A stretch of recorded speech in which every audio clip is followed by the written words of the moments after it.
ప్రమాదానికి భయం వెన్ను చూపుతుంది, ధైర్యం ఎదురొడ్డుతుంది.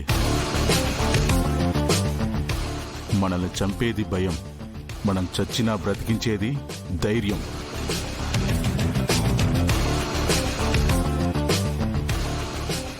ఈ బర్డ్స్ నువ్వు చెప్పినవే అమర్. యుద్ధం మధ్యలో మనం ఓటమి అంచుల్లో ఉన్నప్పుడు మన తోటి వాళ్ళని బతికించడానికి, ఆ యుద్ధాన్ని గెలిపించడానికి అర్జునుడికి శ్రీకృష్ణుడు చెప్పిన భగవద్గీతల మా అందరిలో ధైర్యాన్ని నింపి స్ఫూర్తి రగిలించారు. మనం కలిసి పనిచేసామా? కలిసి ట్రైనింగ్ తీసుకున్నాం.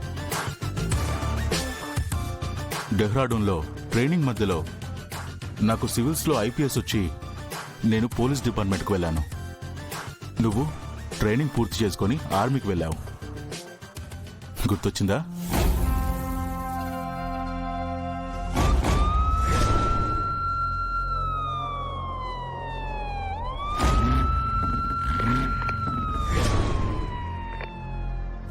రే పార్దు,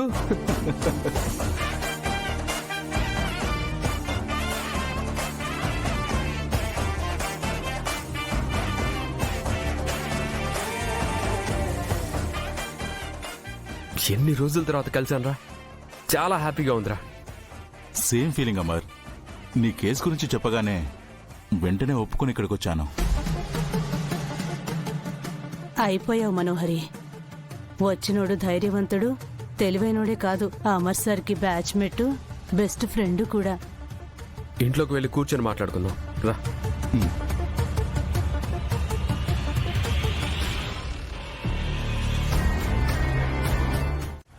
వచ్చితిమి కదా బాలిక.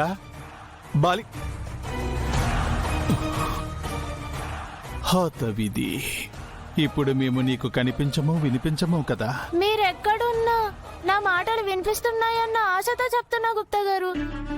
నాకు తెలిసి మీరు ఇక్కడే ఉండుంటారు.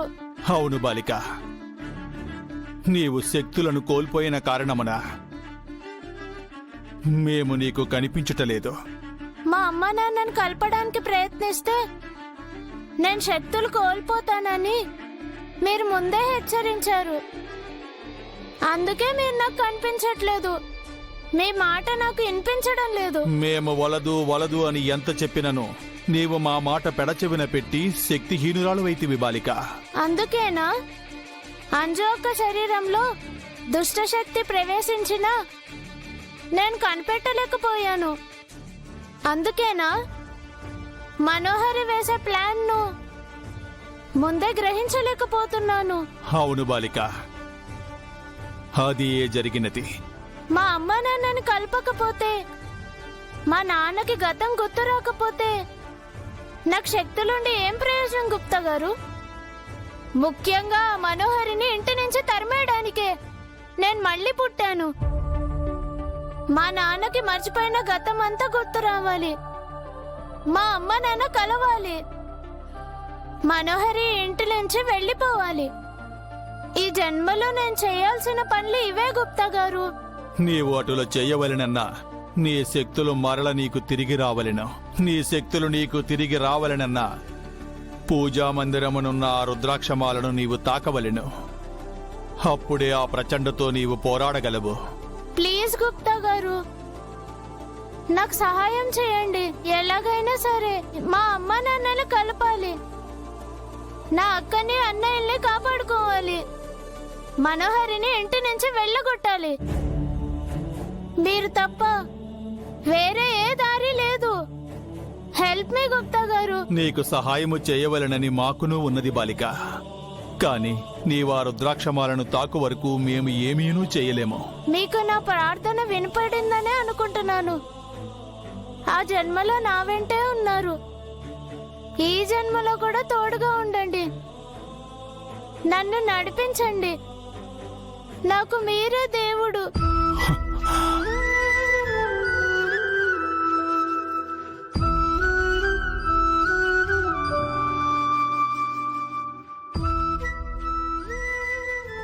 అటులనే బాలిక, నీవు కోరిన విధముగా నీకు మేము సహాయము చేసేదము.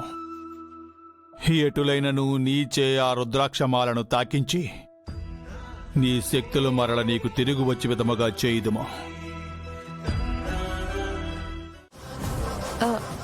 నీ నుంచి పార్దు గారు అన్ని వివరాలు తెలుసుకుంటారు.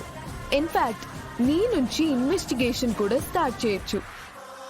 ఏమంటారు పార్దు గారు? Why not? తన నుంచే నా ఎంక్వైరీ స్టార్ట్ చేస్తాను. బాగే నీ మెడకు ఊరి బిగించేసింది మనోహరి. నీ పని అయిపోయింది.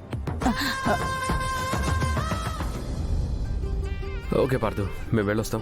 Take care. వెళ్ళిరండి అమర్. ఈ లోపు నేను ఫ్రెష్ అయ్యి మనోహర్ గారితో మాట్లాడతాను. బాగా మాట్లాడండి పార్దు గారు, అస్సలు మొహమాట పడకండి. మనోహరి నుంచి మీకు బోల్డ్ అంత ఇన్ఫర్మేషన్ దొరుకుతుంది. పిల్లలు, మనం వెళ్దాం. Bye uncle. బాయ్. పద రండి.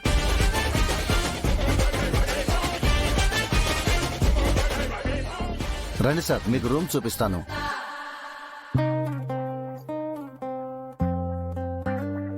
Oh my God, feel the way I'm feeling. Fill me up with all your fresh అయ్యి వస్తాను.